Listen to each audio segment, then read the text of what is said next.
క్షణక్షణం పోరాటం కణం కణం ప్రజాపక్షం జనసైనిక్ న్యూస్ కి స్వాగతం. ముందుగా హెడ్లైన్స్.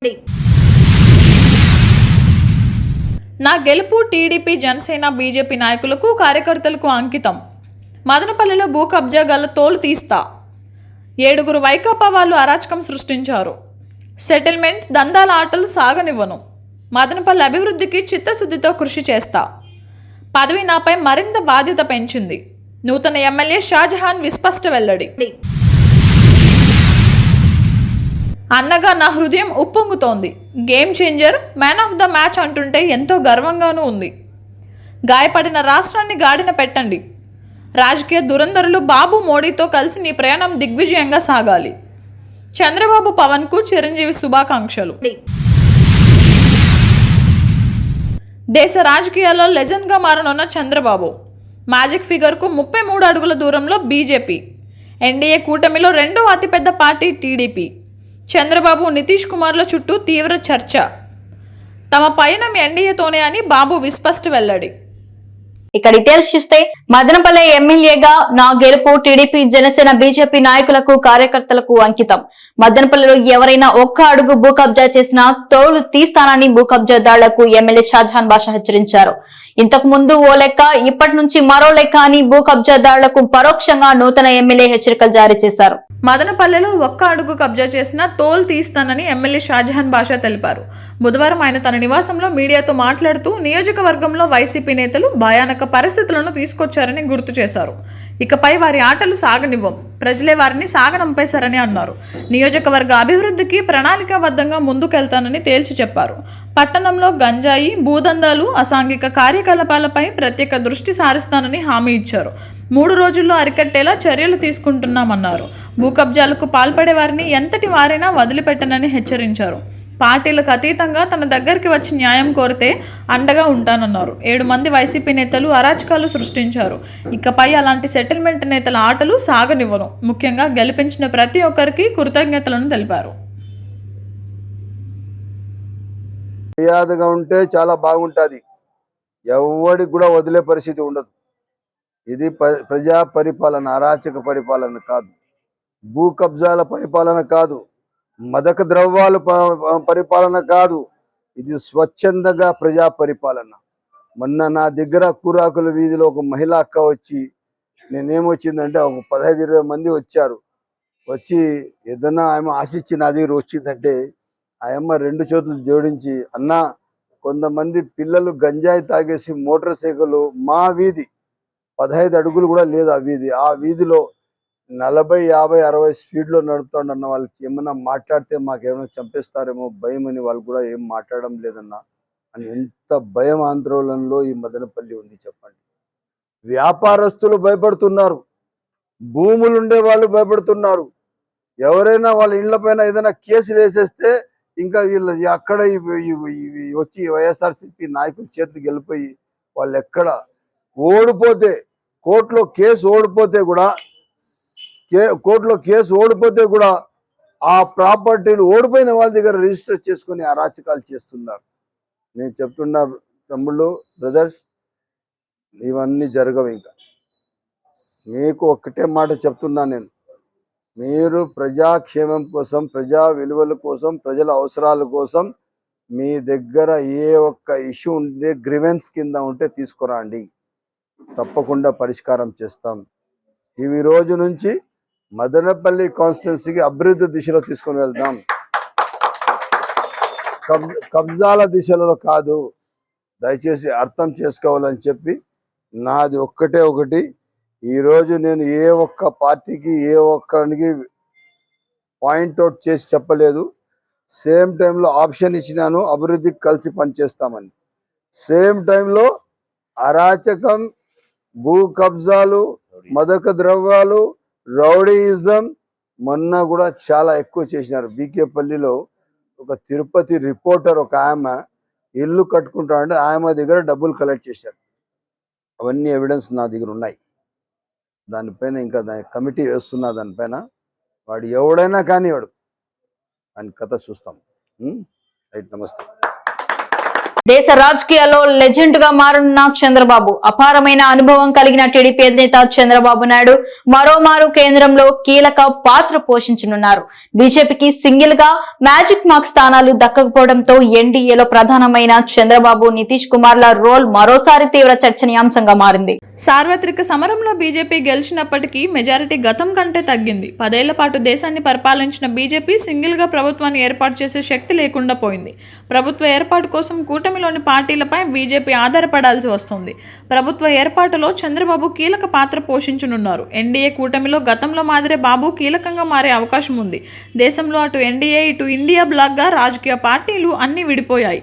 2 భారీ క్యాంపుల మధ్య హోరాహోరీ పోరు సాగింది. ఎన్డీఏలో బీజేపీ అతిపెద్ద పార్టీగా అవతరించింది.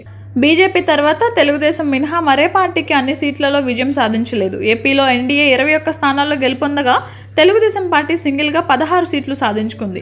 ఈ బిగ్ నెంబర్తో ఎన్డీఏలో మోడీ తర్వాత చంద్రబాబు కీలకమయ్యారు. బీజేపీ సింగిల్గా ప్రభుత్వాన్ని ఏర్పాటు చేసే అవకాశం లేకపోవడంతో జాతీయ రాజకీయాల్లో చక్రం తిప్పడానికి సరిపడా అన్ని అవకాశాలు బాబుకు ఉన్నాయి.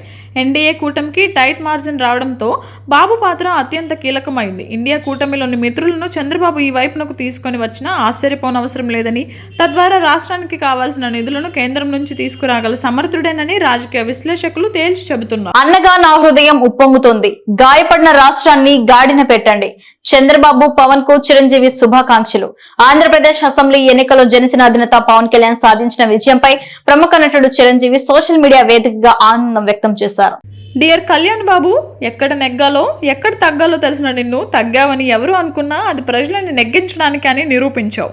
నిన్ను చూస్తుంటే ఓ అన్నగా గర్వంగా ఉంది. నువ్వు గేమ్ చేంజర్ మాత్రమే కాదు, మ్యాన్ ఆఫ్ ద మ్యాచ్ కూడా అని అందరూ నిన్ను కొనియాడుతుంటే నా హృదయం ఉప్పొంగిపోతుంది. నీ కృషి, నీ త్యాగం, నీ ధ్యేయం, నీ సత్యం జనం కోసమే. ఈ అద్భుతమైన ప్రజా తీర్పు రాష్ట్ర భవిష్యత్తు కోసం, ప్రజా సంక్షేమం కోసం నీ కలల్ని నువ్వు ఏర్పరచుకున్న లక్ష్యాన్ని నిజం చేసే దిశలో నిన్ను నడిపిస్తుందని ఆకాంక్షిస్తూ, ఆశీర్వదిస్తూ శుభాభినందనలు. నువ్వు ప్రారంభించే ఈ కొత్త అధ్యాయంలో నీకు శుభం కలగాలని, విజయం సాధించాలని మనస్ఫూర్తిగా ఆశిస్తున్నా అని చిరంజీవి ఎక్స్లో పేర్కొన్నారు. చరిత్రలో అరుదైన విజయాన్ని అందుకున్నారని చంద్రబాబుకు శుభాకాంక్షలు తెలిపారు. రాజకీయ దురంధరులైన మీపై, పవన్, మోదీపై ప్రజల విశ్వాసాన్ని సంపూర్ణంగా నిలబెట్టుకుని రాజధాని లేని గాయపడిన రాష్ట్రాన్ని తిరిగి గాడిన పెట్టి నెంబర్ 1 గా తీర్చిదిద్దుతారని ఆశిస్తున్నాను అని చిరంజీవి ట్వీట్ చేశారు. 91,413 ఓట్ల మెజార్టీతో చరిత్రని తిరగరాసిన నారా లోకేష్. నియోజకవర్గం ఏర్పడిన తర్వాత ఇదే అత్యధిక మెజార్టీ. 72 ఏళ్ల మంగళగిరి నియోజకవర్గ ఎన్నికల చరిత్రలో నారా లోకేష్ దే రికార్డ్. ఓడిన చోటే గెలిచి చూపాలన్న లోకేష్ పట్టుదలకు విజయం దాసోహమైంది. మంగళగిరి నియోజకవర్గ 72 ఏళ్ల ఎన్నికల చరిత్రలో తిరుగులేని మెజారిటీ సాధించి విజేతగా నారా లోకేష్ నిలిచి రికార్డు నెలకొల్పారు. 1952లో మంగళగిరి నియోజకవర్గానికి జరిగిన తొలి ఎన్నిక నుంచి ఇప్పటి వరకు అంటే 2024 సంవత్సరం వరకు పోటీ చేసిన అభ్యర్థులలో అత్యధిక మెజారిటీ 91,413 ఓట్ల రికార్డు నారా లోకేష్ సాధించారు. మన దేశానికి స్వాతంత్రం వచ్చి రాజ్యాంగం అమలు అయ్యాక అప్పటి మద్రాసు రాష్ట్రంలో భాగమైన మంగళగిరి నియోజకవర్గంలో 1952లో తొలిసారి ఎన్నికల్లో సిపిఐ అభ్యర్థిగా పోటీ చేసిన డి లక్ష్మయ్య 17,265 ఓట్ల మెజారిటీతో గెలిచారు. ఇదే ఇప్పటి వరకు మంగళగిరి నియోజకవర్గ ఎమ్మెల్యేగా అత్యధిక మెజారిటీ రికార్డుగా ఉంది. 2024 ఎన్నికల్లో టీడీపీ అభ్యర్థిగా పోటీ చేసిన నారా లోకేష్ మొత్తం 167,710 ఓట్లు సాధించి తన ప్రత్యర్థి వైసీపీ అభ్యర్థి మురుగుడు లావణ్యపై 91,413 ఓట్ల మెజారిటీతో ఘన విజయం సాధించారు. మంగళగిరి నియోజకవర్గం 72 ఏళ్ల రికార్డును అధిగమించిన నారా లోకేష్ సరికొత్త ట్రెండ్ సృష్టించారు. 2024 ఏపీ అసెంబ్లీ సమరం ముగిసింది. టీడీపీ చరిత్రలోనే రికార్డు విజయం సాధించింది. ఈ విషయంలో జనసేన అధినేత పవన్ కళ్యాణ్ కీలక భూమిక పోషించారు. ప్రభుత్వ వ్యతిరేక ఓటును చీలనివ్వనని భీష్మ ప్రతిజ్ఞ చేసిన పవన్ 100% మాట నిలుపుకొని రికార్డు సృష్టించారు. ఈ నేపథ్యంలో రాష్ట్రంలో ఎవరెవరికి మంత్రి పదవులు వరించనున్నాయనే చర్చ జోరందుకుంది. టీడీపీ అధినేత చంద్రబాబు నాయుడు 4వ సారి రాష్ట్ర ముఖ్యమంత్రిగా పదవి బాధ్యతలు చేపట్టనున్నారు. అయితే చంద్రబాబు కేబినెట్ లో మంత్రుల రేసులో ఎవరెవరు ఉండబోతున్నారనే ఊహాగానాలపై చర్చ జరుగుతోంది. తెలుగుదేశం పార్టీ నుండి ఎన్ అమర్నాథ్ రెడ్డి, కిషోర్ కుమార్ రెడ్డి, ఎన్ఎండి ఫరూక్, పరిటాల సునీత, నారా లోకేష్, అచ్చెం నాయుడు, కాల్వ శ్రీనివాసులు, పయ్యావుల కేశవ్, బొచ్చయ్య చౌదరి, సోమిరెడ్డి చంద్రమోహన్, నిమల్ రామానాయుడు, గంట శ్రీనివాసరావు, ఎంఎస్ రాజు, గుమ్మనూరు జయరాం, భూమా అఖిలప్రియ, టీజీ భరత్, కొల్లు రవీంద్ర, నారాయణలకు మంత్రి పదవులు దక్కవచ్చని తెలుస్తోంది. అలాగే బీజేపీ పార్టీ నుండి సత్యకుమార్ యాదవ్, ఆదినారాయణ రెడ్డి, కామినేని శ్రీనివాస్, జనసేన పార్టీ నుండి కె పవన్ కళ్యాణ్, నాదెండ్ల మనోహర్, అరణి శ్రీనివాసులు కూడా నూతన మంత్రివర్గంలో ఉండనున్నారనే గుసగుసలు వినబడుతున్నాయి. 2024 ఎన్నికల ఫలితాలు అహంకారానికి చెంపపెట్టుగా చెప్పవచ్చు. అటు కేంద్రంలో కానీ ఇటు రాష్ట్రంలో కానీ నియంతృత్వ పోకడ పాలనకు ప్రజలు ఓటుతో బుద్ధి చెప్పారు. పాలకులంటే ప్రజా సేవకులే అని మరోమారు గుర్తు చేశారు. అద్భుత పోరాట పటిమ చూపిన ఇండియా కూటమిని గెలుపు అంచుల దాకా తీసుకొచ్చిన ఓటర్లకు కాంగ్రెస్ పార్టీ తరఫున హృదయపూర్వక ధన్యవాదాలు, కృతజ్ఞతలు తెలియజేస్తున్నామని మదనపల్లి నియోజకవర్గ కాంగ్రెస్ పార్టీ నేత షేక్ రెడ్డి సాహెబ్ స్పష్టం చేశారు. బుధవారం పట్టణంలోని ఇంద్రనగర్ కాంగ్రెస్ పార్టీ కార్యాలయంలో రెడ్డి సాహెబ్ విలేకరుల సమావేశం ఏర్పాటు చేశారు.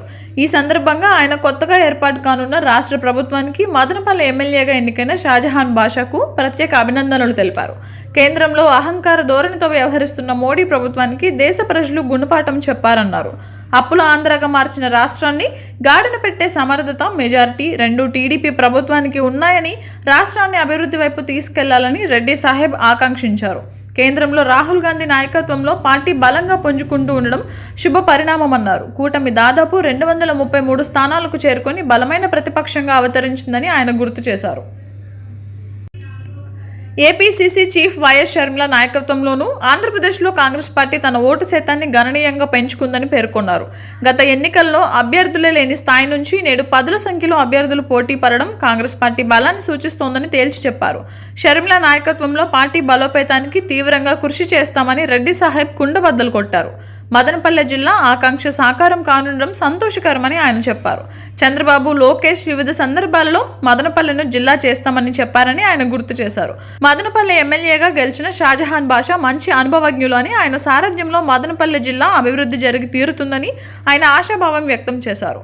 ఈ కార్యాలయంలో డాక్టర్ ఎస్కే బాషా, మీనా కుమారి, సమీరుద్దీన్, మహబూబ్ ఫీర్, ఈశ్వరమ్మ, శరత్ కుమార్ రెడ్డి, సమీర్, నాగరాజ, అల్లా బక్షు, కాసిం అన్వర్ తదితరులు పాల్గొన్నారు. భారత ప్రజలు సఫలీకృతమయ్యారు.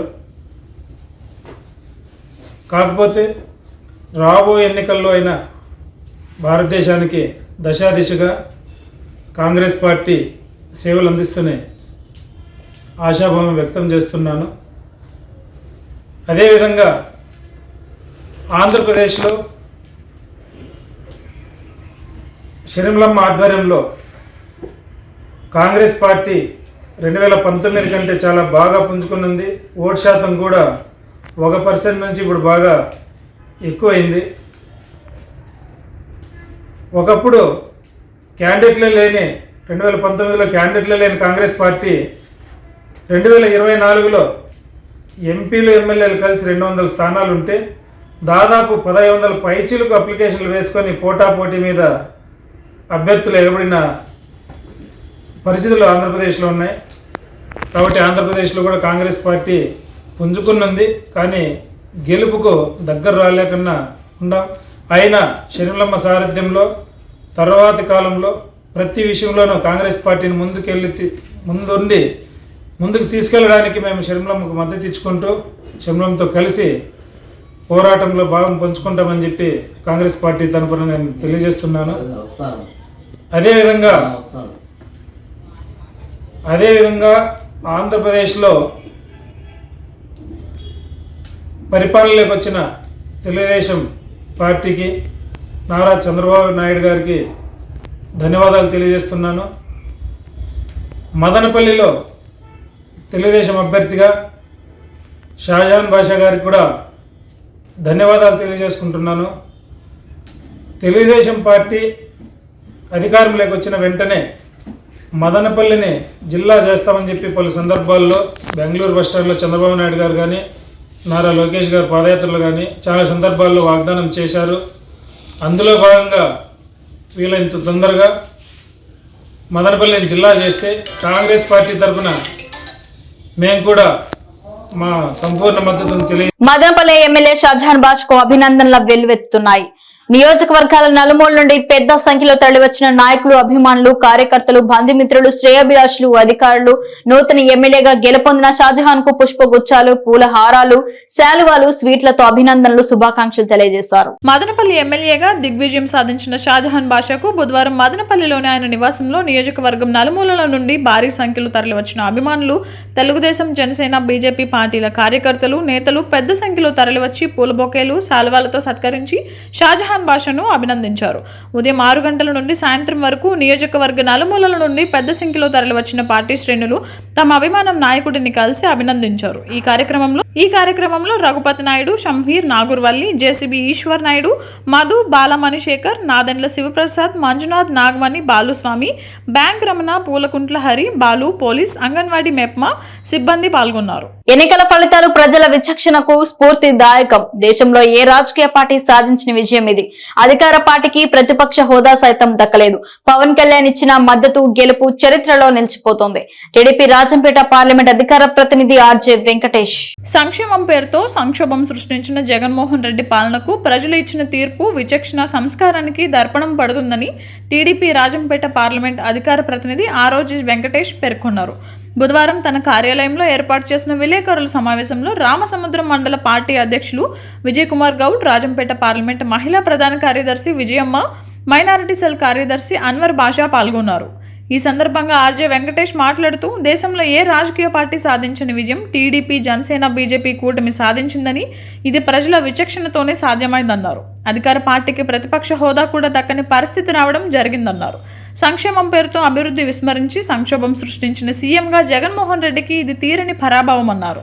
జగన్మోహన్ రెడ్డి పాలనలో ప్రజల ఆస్తులకు భద్రత లేకపోవడం, అభివృద్ధి లేకపోవడం, ప్రజాధనాన్ని లూటీ చేయడం ప్రజల ఆందోళనకు దారితీసిందన్నారు. ల్యాండ్ టైటిలింగ్ యాక్ట్ ద్వారా ప్రజల ఆస్తులు ఎక్కడ ప్రభుత్వం లాగేసుకుంటుందో అనే భయం, ప్రజల ఆస్తులు మార్టిగేజ్ చేసుకుంటుందో అనే ఆందోళన ప్రజలలో పెరిగిందని, దీంతో వైసీపీని చీకొట్టారన్నారు. గతంలో విశాఖపట్నంలో ప్రభుత్వ భూములు తనఖా పెట్టడం జరిగిందని వివరించారు. జనసేన పార్టీ అధినేత పవన్ కళ్యాణ్ చూపిన ముందు చూపు, చొరవ, త్యాగం ఎనలేని విజయాన్ని చేకూర్చిందని, జనసేన పార్టీ 21 అసెంబ్లీ సీట్లు, 2 పార్లమెంటు స్థానాల్లో గెలవడం చరిత్ర సృష్టించిందన్నారు.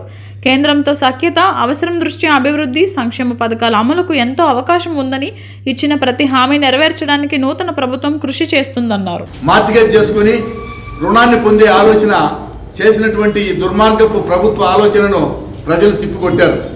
ఎందుకంటే గతంలో విశాఖపట్నంలో కలెక్టరేట్ ఆఫీసు, ఎంఆర్ఓ ఆఫీసులు కూడా మార్టిగేజ్ చేసి డబ్బులు తీసుకున్నటువంటి ఘనత ఈ ప్రభుత్వానికి. దాదాపుగా 12 లక్షల కోట్ల రూపాయలు అప్పులు చేసినటువంటి జగన్మోహన్ రెడ్డి గారు తిరిగి ఈ ల్యాండ్ టైటిలింగ్ యాక్ట్ ద్వారా భూములన్నింటినీ ఈ విధంగా మార్టిగేజ్ చేస్తాడేమో అనే భయంతో ప్రజలు ఏకపక్షంగా ఓట్లేయడం జరిగింది. ముఖ్యంగా జనసేన పార్టీ అధినేత పవన్ కళ్యాణ్ గారి త్యాగం, ఆయన సాధించినటువంటి చొరవ, ఆయన చూపిన చొరవ, ముందు చూపుతో ఆయన చేసినటువంటి ఈరోజు ప్రయోగం 21 సీట్లకి 21 సీట్లు కూడా జనసేన గెలవడం చాలా సంతోషించదగిన విషయం.